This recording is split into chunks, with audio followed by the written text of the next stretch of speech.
Buenas tardes a todas y todos. En primer lugar, agradecer la invitación a esta semana que han tenido ustedes empezando un día martes. Eh, pero tengo que hacer una aclaración porque me pusieron ahí PhD y en realidad soy doctor en ciencia de la Tierra, que es una aclaración que es necesaria, sobre todo en los tiempos que corren, que la gente dice que es cosa que no es. Así que hay una corrección. Y lo otro, procesos volcánicos más peligrosos en Chile, en realidad fue una forma de vender la charla, obviamente, pero es engañoso porque, como vamos a ver más adelante, todos los procesos volcánicos son peligrosos.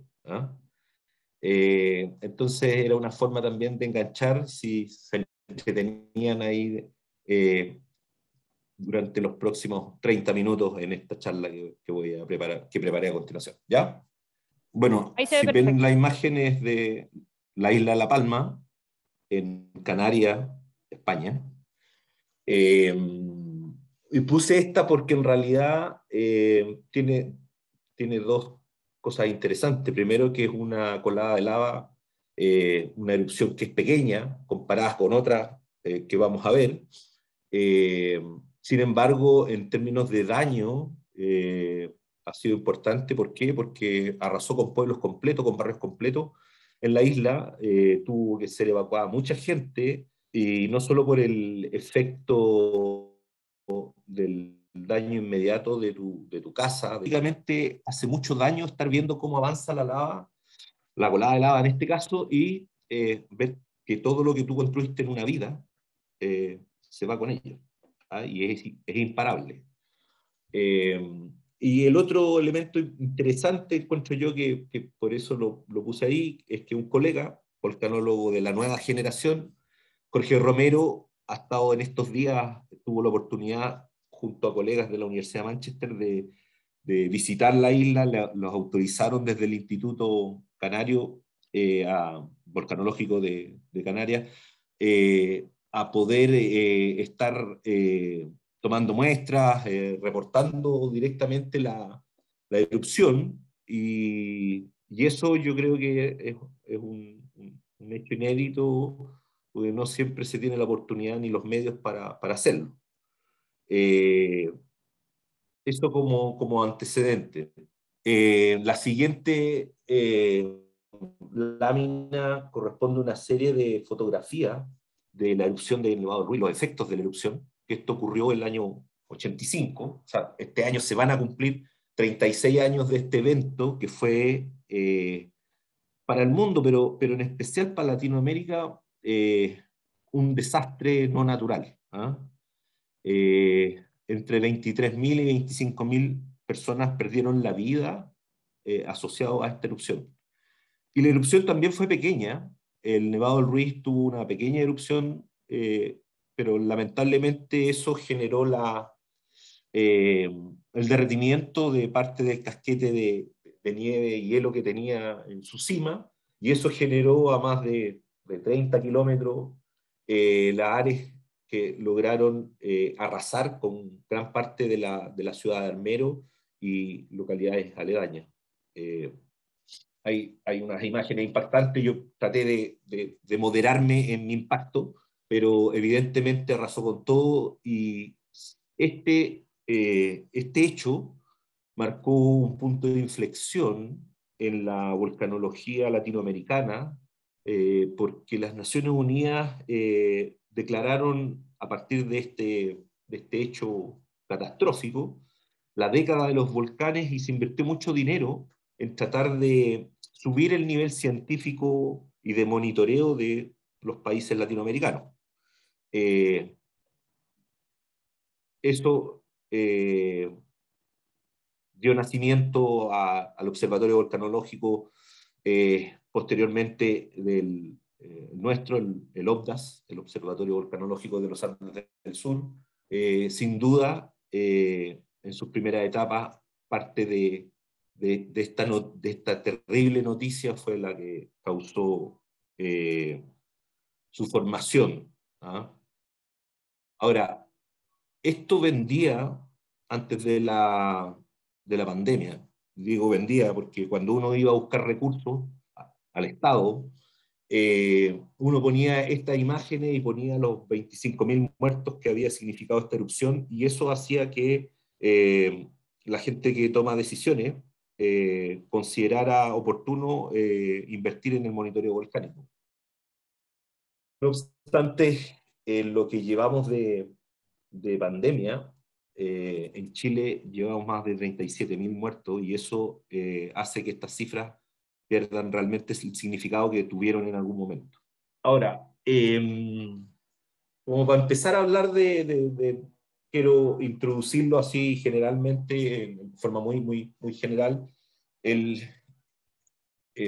las zonas volcánicas en América del Sur, de volcanes activos, considerados activos, el, el arco volcánico, y esto ha permitido identificar una serie de zonas, principalmente relacionadas obviamente espacialmente a la configuración de la cordillera de los Andes, pero lo relevante aquí es que de alguna manera tenemos una variación y distintas provincias volcánicas a lo largo de los Andes,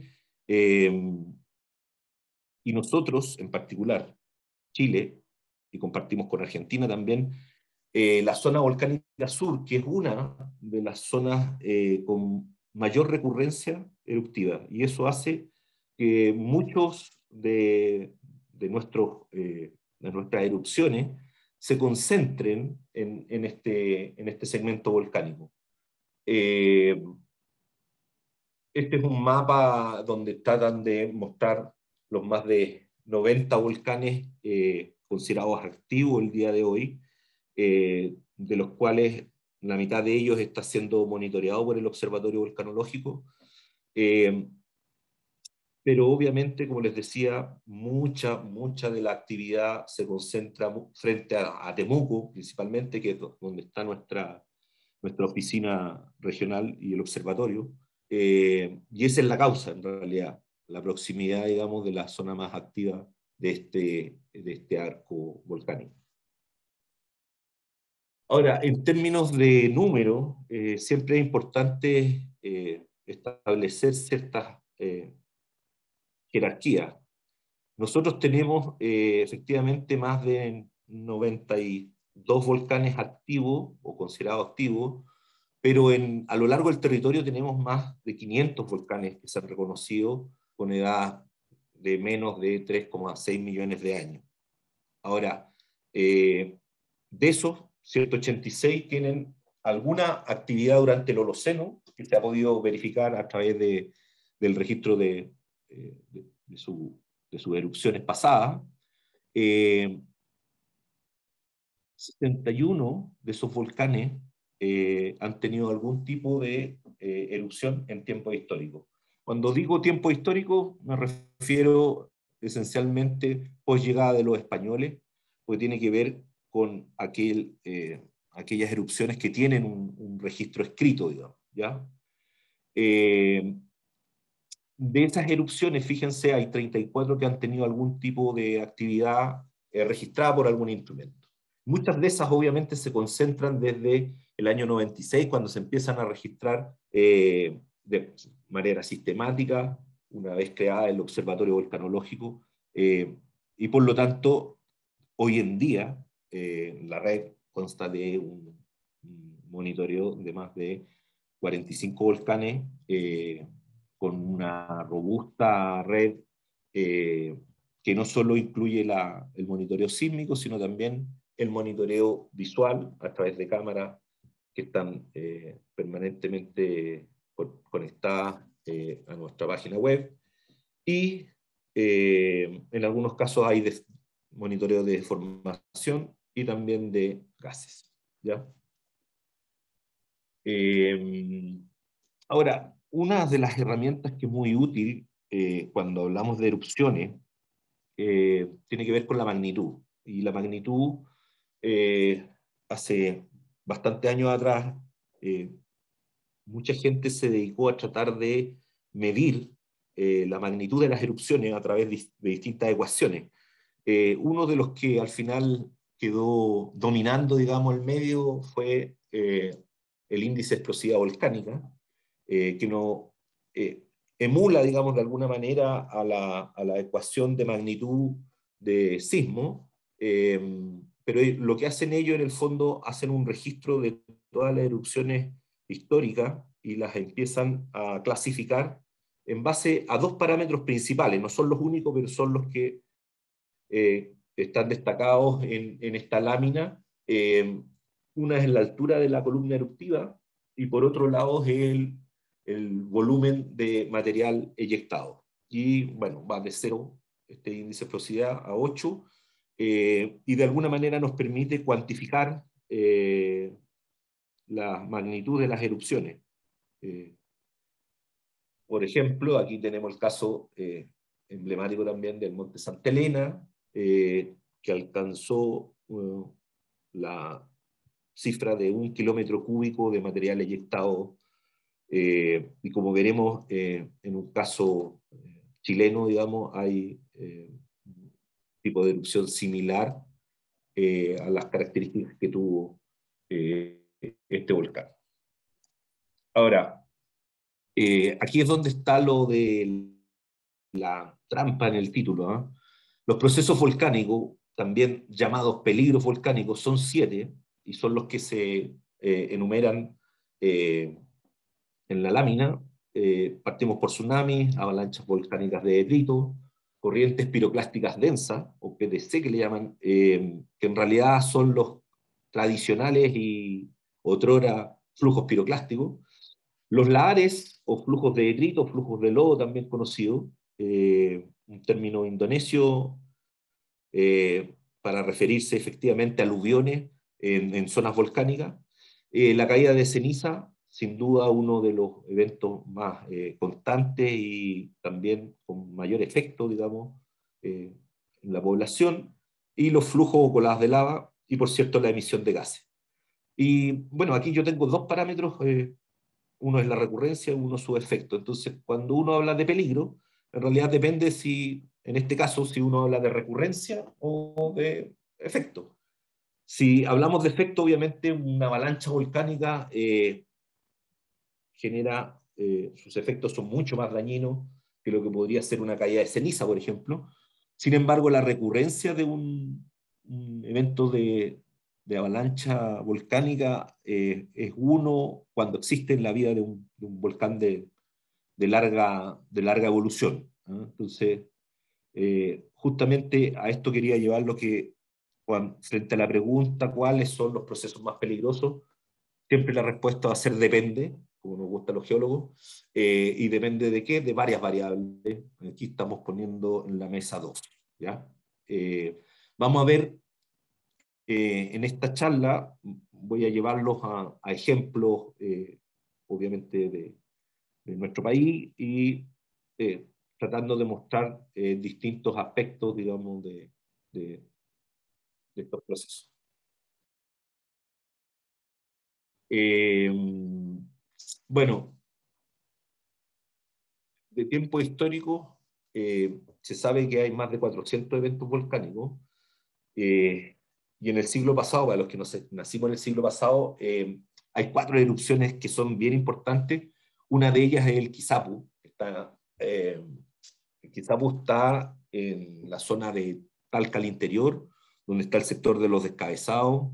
Existe un volcán, el Cerro Azul, y este es un cono parásito, digamos, que nació en un flanco del volcán y generó una gran erupción cuyas cenizas en la época llegaron hasta la localidad de, bueno, la ciudad de Buenos Aires.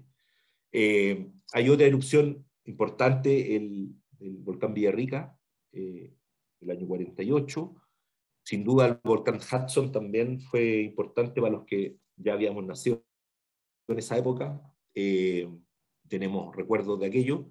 Y el volcán Lascar, que a pesar de ser un volcán cuyas erupciones son bien cortas en el tiempo, a veces no duran más de un día, 2 días, los efectos son bastante notorios porque las columnas eruptivas que genera alcanzan más de 10 kilómetros y los vientos predominantes en el norte de Chile hacen que las cenizas vayan hacia la provincia de Salta y hacia nuestros vecinos argentinos.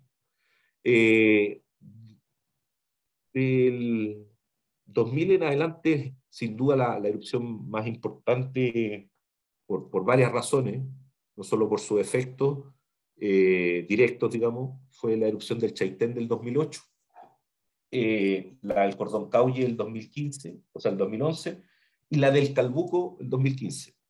La del Chaitén del 2008 fue importante porque demostró lo poco preparados que estábamos en ese momento. Piensen que ya había pasado la década de los volcanes producto de la erupción del Nevado del Ruiz que había matado a casi 25.000 personas. Sin embargo, a pesar de que teníamos un observatorio, los recursos eran bastante limitados. La cantidad de gente que trabajaba en el observatorio directamente era muy poca, eran menos de 10 personas, entre personal de apoyo, técnicos y profesionales. Sin embargo, en ese entonces ya se monitoreaban cerca de 10 volcanes. Malamente, pero se hacía el esfuerzo. Entonces la erupción del Chaitén significó una inyección importante que permitió tener el robusto observatorio con una robusta red el día de hoy, gracias a eso con más de 60 personas de distinta índole trabajando para monitorear en línea de 7 días y con el objetivo de ese número.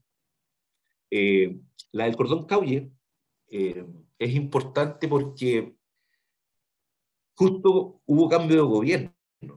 2010 fue cambio de gobierno y el nuevo gobierno, que no tenía ninguna noción de por qué se gastaba tanta plata en monitoreo volcánico, tuvo todo el interés de hacer un recorte, pero nos salvó el Cordón Caulle. La erupción, que fue importante, generó grandes pérdidas en el turismo, no solo en Chile, sino también en Argentina. Interrumpió el tráfico aéreo durante bastantes semanas. Primero que nos pilló, del punto de vista técnico, mejor preparado, por lo tanto la capacidad de reacción como observatorio y como Cernajomín fue mucho más contundente. Y también significó que el gobierno entrante se diera cuenta de que era necesario gastar ese dinero en monitoreo. Por lo tanto, gracias Cordón Caulle, ¿no?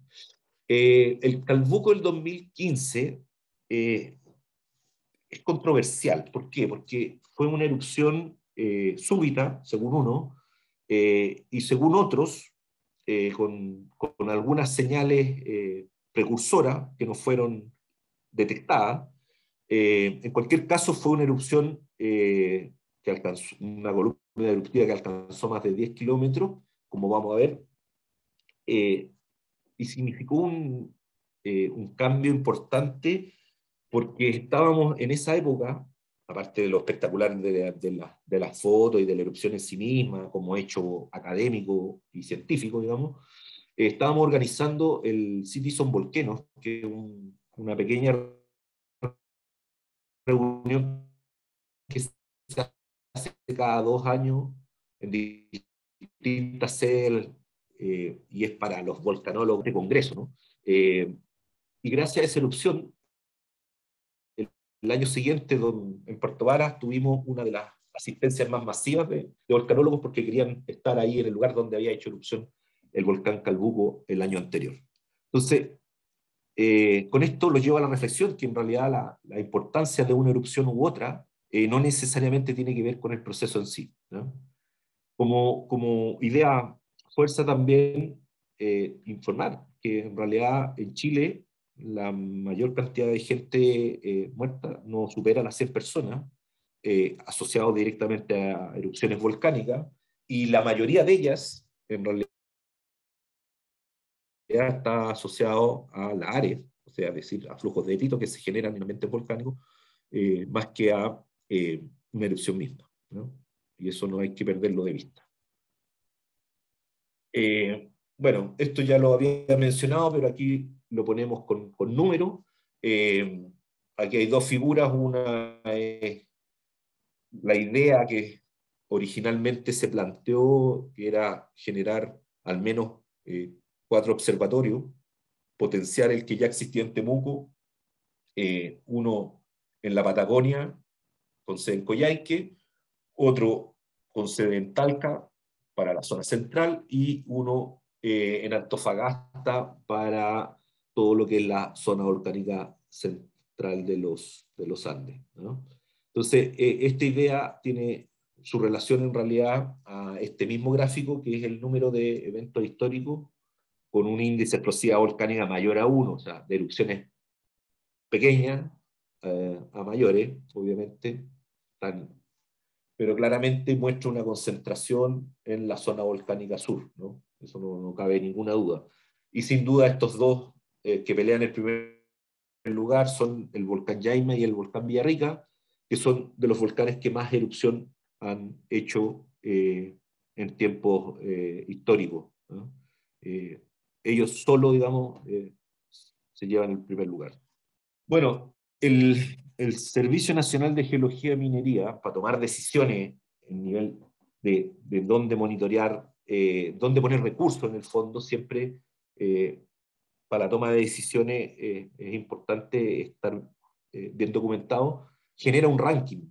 Esta es la versión 2020, pero hubo una versión anterior en 2015, y en estos momentos profesionales de la Red Nacional de Vigilancia Volcánica están trabajando en una nueva versión del ranking. ¿Por qué? Porque es dinámico.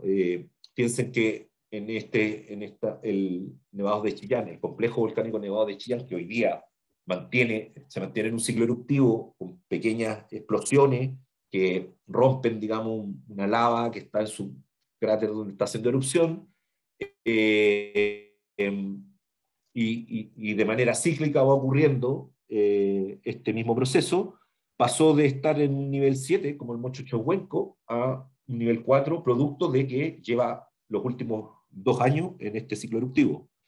Puyehue Cordón-Cauye, a partir, acuérdense, dado que ocurrió una erupción en el 2011, después de estar 11, subió nuevamente, sí, pero sin embargo, el Villarrica, el Yaima, son los que están siempre peleándose el primer lugar.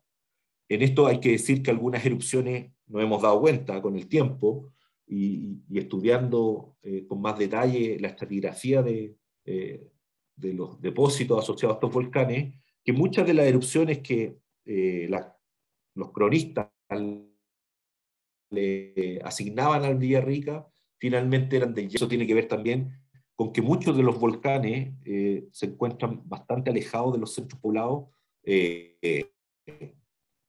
o del Valle Central, digamos, pero con el tiempo cada vez nos hemos ido acercando como población, y nos hemos ido acercando a los volcanes, lo que aumenta obviamente la exposición, y por lo tanto se hace cada vez más fuerte el monitorear y el educar a la gente que vive alrededor de los volcanes.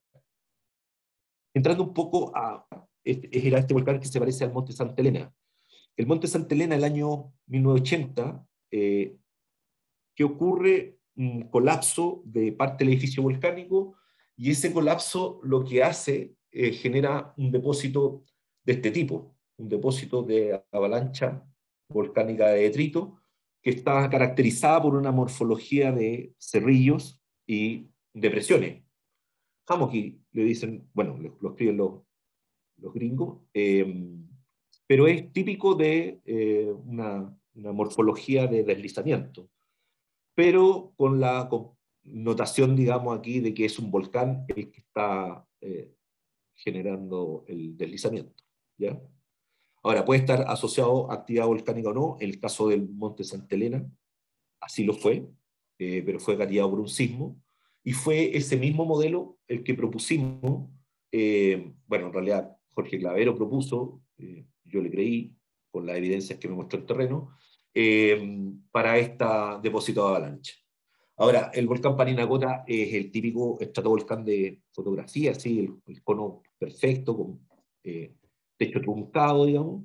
Tiene edades desde 300.000 años, pero mucha actividad durante el Holoceno. Todo, lo voy a mencionar ahora, pero todo este cono se rellenó durante el Holoceno post 7.500 años, que es cuando ocurre este gran evento que se canalizó por la morfología, digamos, por la topografía, digamos, que existía en ese momento, ¿ya? Bueno, aquí una otra imagen satelital, aquí está el edificio volcánico del Parinacota, y uno ahí puede separar distintas dominios, cómo se movió, digamos, esa avalancha volcánica preexistente. Obviamente aquí se generó un efecto embudo, producto claramente del estrechamiento por estos dos altos topográficos. Y eso hizo que tuviera una morfología particular en esta zona. Ahora, esto, en términos de efecto, y estaban en segundo lugar después de los tsunamis volcánicos, claramente cambia radicalmente la topografía y arrasa con la flora y la fauna del lugar, digamos. No hay, no hay quien escape a un evento de estas características. Ahora, esto lo hemos reconocido en varios volcanes de la zona volcánica central. Eh, hay varios ejemplos bien estudiados, Licancabur, no, perdón, el Socompa. El Socompa es un muy buen ejemplo de, de, de libro, digamos, de este tipo de eventos. El Yuyayaco es otro, y así, el volcán Oyahue, pero también lo hemos encontrado con otras dimensiones en volcanes de la zona volcánica sur. Entonces, si a uno le preguntan cuál es el proceso volcanológico más peligroso, este es uno de ellos. Ahora, la gracia de esto, como les decía, es que la recurrencia es bastante baja, por lo tanto, eh, solo hay que poner alerta, digamos, sobre ciertos factores que favorecen y que lamentablemente sí se dan en la zona volcánica sur, como hemos visto en algunos de ellos. Bueno, aquí un compendio de fotos para mostrar un poco las estructuras que se ven en este tipo de cerrillo. La verdad, son unas brechas de bloque y de megabloque. Además, incorporan depósitos piroclásticos entre medio que están en muchos casos inclinados y en algunas partes incluso incorpora parte de los sedimentos que constituían el sustrato de este volcán, que eran parte de la formación Lauca, digamos, de una secuencia lacustre, son incorporados y, y son incluso deformados producto del avance, digamos, y depositación de esta avalancha. Bueno, hay un perfil esquemático solo para mostrar que parte de este edificio este el edificio antiguo, todo eso se fue fue lo que colapsó y parte de eso se encuentra hoy en día formando lo que es el depósito de avalancha y luego se construyó durante el Holoceno rápidamente un nuevo edificio volcánico sobre. ¿De acuerdo? El volcán Chaitén, ya expliqué la importancia, en realidad la importancia fue que a pesar de que nos pilló mal preparados, hubo sí reacciones, yo diría espontáneas, tanto del personal técnico y científico que rápidamente fue a Chaitén y que se contactó con las autoridades y se logró evacuar rápidamente a la gente. Por lo tanto, los efectos fueron dramático en el sentido de que hubo pérdidas de viviendas, el, el, esta caldera, que es pequeña, en realidad para lo que uno está acostumbrado, en el norte de Chile tenemos un montón de estructuras de mucha mayor diámetro, pero la erupción eh, alcanzó los 10 kilómetros de altura rápidamente, más encima estaba con condiciones climáticas, digamos, adversas, no había mucha visibilidad, pero sí se sentían los temblores desde Chaitén, y eso generó la alerta rápidamente. Como digo, las autoridades tomaron rápidamente decisiones, se generó evacuación preventiva de la gente siempre tiene una resistencia a dejar su cosa, su propiedad, su casa, pero aún así entendió. eh, Incluso después ya, una vez que se había evacuado a la gente, se evacuaron animales también, ocurrieron los lares a lo largo del Río Blanco que destruyeron parte, digamos, de la ciudad, pero sin que se lamentaran víctimas. Lo que sí también es importante Chaitén, y esa erupción en particular, porque generó un debate muy, muy profundo, porque eh, justamente lo que se habló de que para futuras erupciones Chaitén no era una buena ubicación eh, para habitar, digamos. Y lo que se sugirió era que se moviera del lugar donde actualmente todavía se encuentra. Y eso obviamente generó mucha resistencia, y es entendible, pero lamentablemente es algo que es inherente, digamos, y no solo pasa aquí, pasa en todos lados, en todos lugares del mundo donde la gente ha convivido con los volcanes.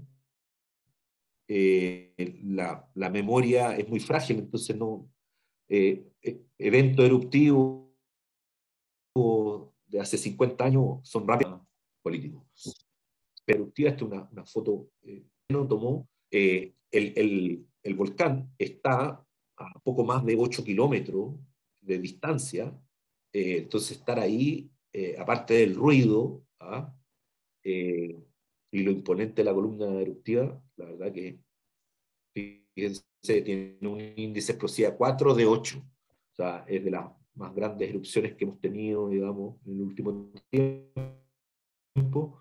Y una columna eruptiva, por eso eh, eh, quise compartirla con ustedes. Bueno, les hablaba que el Río Blanco, antes de la erupción corría en esta dirección, prácticamente norte-sur, paralelo a la costa. Aquí había un muelle, bueno, y todo eso fue arrasado por los lares, ¿no? Que son verdaderos aluviones. Y eso, como les digo, fue motivo de gran debate. Y hoy día, después de que eh, ha pasado más de 10 años de... No, me perdí. Eh, Más de 10 años han pasado, pero la gente ha vuelto a habitar el pueblo y no alcanzan los números que existían del censo del 2002, pero hay más de 5.000 personas viviendo nuevamente en Chaitén. Bueno, el volcán Lonquimay lo coloco porque uno tiende a ser egocéntrico como geólogo, pero más como volcanólogo. Me ha tocado trabajar más de una vez en este volcán. De hecho, hice mi tesis doctoral en él. Eh, y tiene una gran importancia eh, porque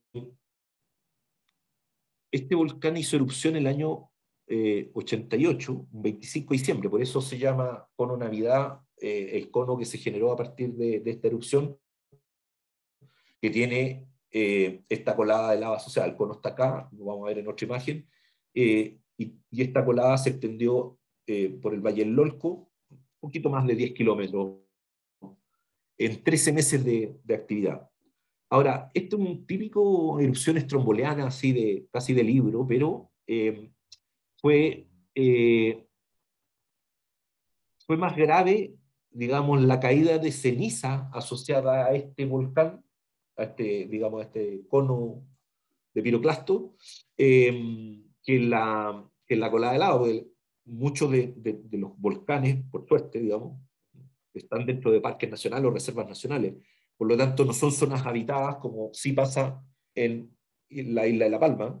Eh, por lo tanto, no, uno no tiene que lamentar que las casas de los vecinos sean arrasadas por la colada de lava, pero sí uno puede lamentar, por ejemplo, toda la cantidad de araucarias milenarias que fueron alcanzadas, digamos, por el frente de la colada, que tenía en ese entonces tenía como 60 metros de potencia, y las iba incorporando, y no, además no se podía hacer nada, porque como es, son intocables, si alguien las quería cortar para aprovecharla, por ejemplo, no tenía ni, te iba a caer todo el peso de la ley.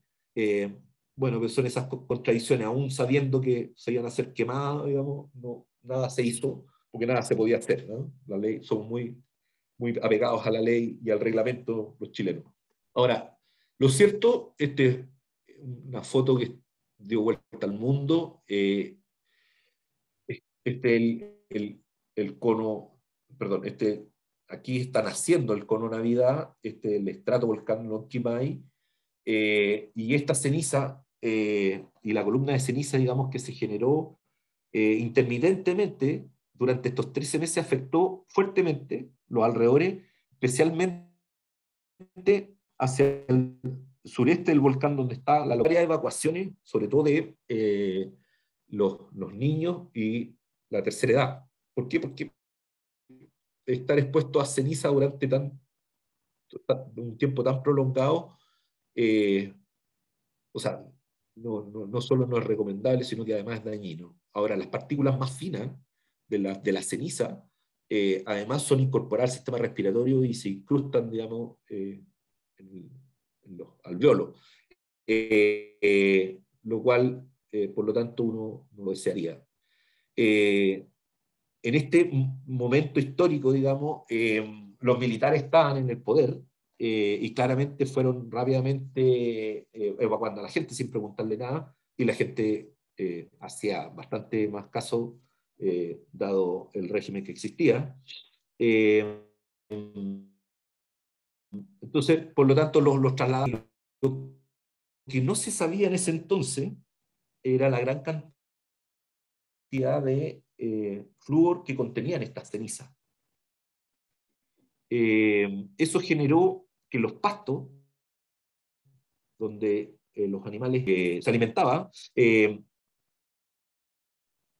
fueran contaminadas por esta ceniza con flúor. Los animales empezaron a comer esto eh, y rápidamente hubo una pérdida de millonaria, digamos, importante para la época, del ganado bovino, equino, etcétera. Todo el tipo de ganado que existía en la zona finalmente murió producto de inanición porque les dio osteofluorosis que les impidía después comer, moverse y los terminaban sacrificando.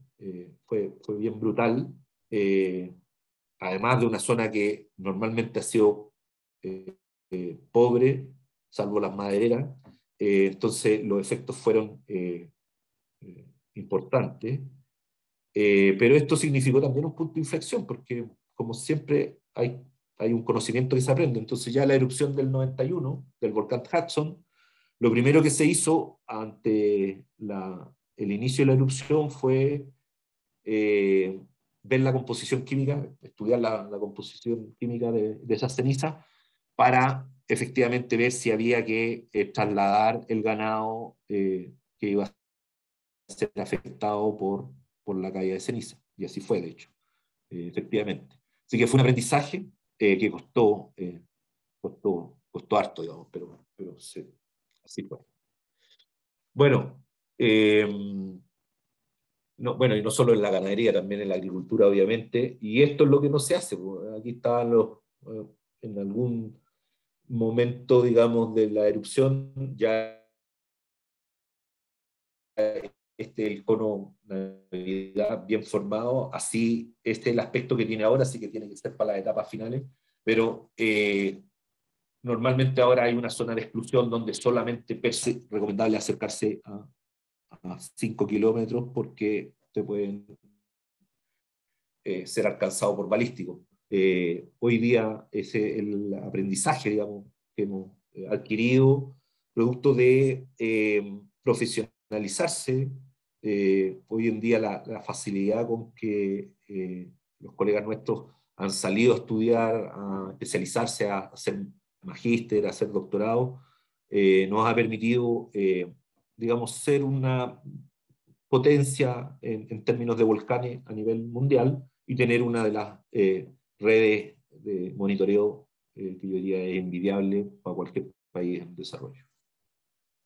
Bueno, y para terminar con el Calbuco, era mostrarle esto, que nos ayudó bastante para el siguiente, en el Citizen Volcanoes, que el servicio organizó, y nos tocó estar ahí participando activamente, pero, insisto, fueron 2 días, un ciclo eruptivo muy corto, pero fíjense, o sea, con columnas eruptivas que superaron los 10 kilómetros, lo impresionante de estar ahí, con la energía que tiene esta erupción, bueno, es envidiable para cualquier volcanólogo, pero para la gente que vive ahí, obviamente lo primero que piensa es en evacuar. Eso, gracias. Muchas gracias por la charla, estuvo muy interesante. ¿Alguien tiene alguna pregunta? ¿Tenemos alguna en el chat? Alfredo Jaue pregunta, ¿el tamaño de un volcán es directamente proporcional al daño que puede provocar? Es decir, mientras más grande, mayores emisiones de lava o gases, ¿o no? Mira, hay distintas formas de abordarlo. Es verdad, por ejemplo, el cono Navidad es un pequeño volcán, pero sus efectos fueron catastróficos para mucha gente. Todo depende principalmente de cuán cerca uno vive del volcán y qué tipo de efecto. Hablábamos de los distintos peligros. Si hay caída de ceniza, los efectos a largo plazo, como decía, bueno, afectan el sistema respiratorio, pero también en las casas, por ejemplo, empieza a caer la ceniza y si eso va acompañado con agua, le aumenta la carga y puede generar el colapso de los techos. Entonces, una de las preocupaciones también es cuando hay caída de ceniza, es limpiar los techos, justamente para que no ocurra eso. Así que yo diría que no es directamente proporcional. No, no es tan, bueno, la naturaleza no es así. Muchas gracias. Acá hay una pregunta un poco más acerca de las personas. Dicen, si los volcanes son tan peligrosos, ¿por qué se sigue decidiendo vivir cerca de ellos? Esa es un poco más general. No, pero desde que el hombre empezó con la agricultura, en realidad ahí estuvo el punto de inflexión nuestro. La gracia de los suelos volcánicos es que son muy ricos en nutrientes, por lo tanto, los pastos y todo lo que pongamos ahí va a crecer mucho más rápido y con mejor sabor, seguro. El año 91, la erupción del Hudson generó caídas de ceniza en gran parte de lo que se llama Chiloé continental, que es el sector de Palena. Y estando por allá años después, el año 94, los lugareños decían claro, que al principio se asustaron con la caída de ceniza, pero que después les faltaban animales para tanto pasto que había crecido y tan alto.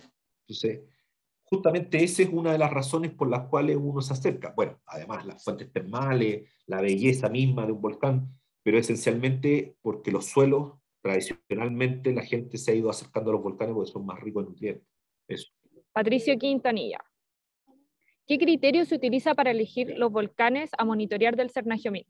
Bueno, ahí puse un ranking. Ese ranking se construye, no es una idea nuestra, es una idea que nace en el servicio sismológico en el USGS, en el Servicio Geológico Estadounidense, gente dedicada a los volcanes ahí, que fueron los primeros que nos vinieron a asesorar, digo vinieron, yo no estaba, pero vinieron a Chile a asesorarnos para la erupción del Chaitén. Ellos ya hace mucho tiempo venían trabajando en cómo, de alguna manera, tomar decisiones en términos de dos.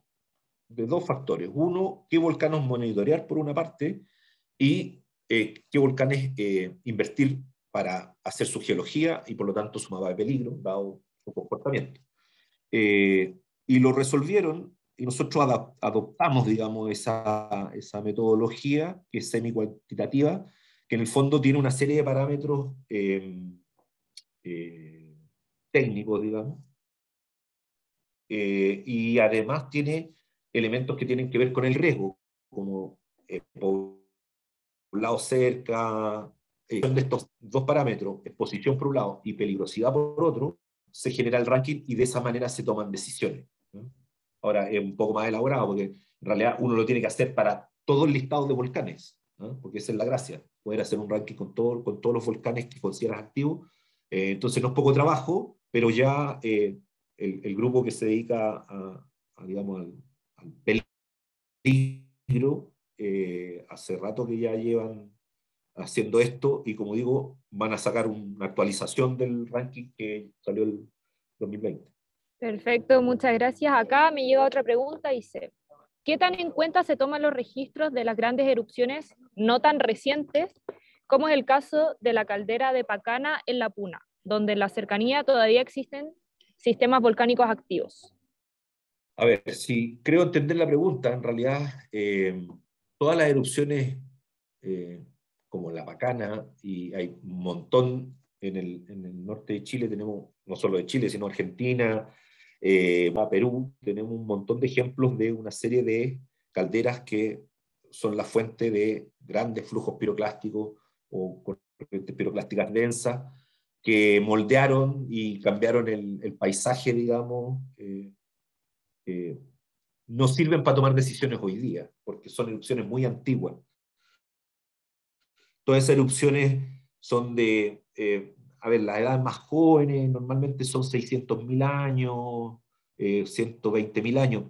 Piensen que los depósitos que están asociados a la caldera del Diamante, que está digamos aquí, hacia la cordillera, o más derechamente desde Rancagua a la cordillera, esa es una caldera que tiene más o menos 15 kilómetros en su eje máximo, y hace 130.000 años, o 132.000 años si quieren, para ser más preciso, cambió la configuración de toda la zona central. Los flujos piroclásticos llegaron hasta la costa y todo lo que había aquí en el Valle Central desapareció, fue cubierto por eso y hoy día tenemos las cenizas de la Inmimbita Pudahuel.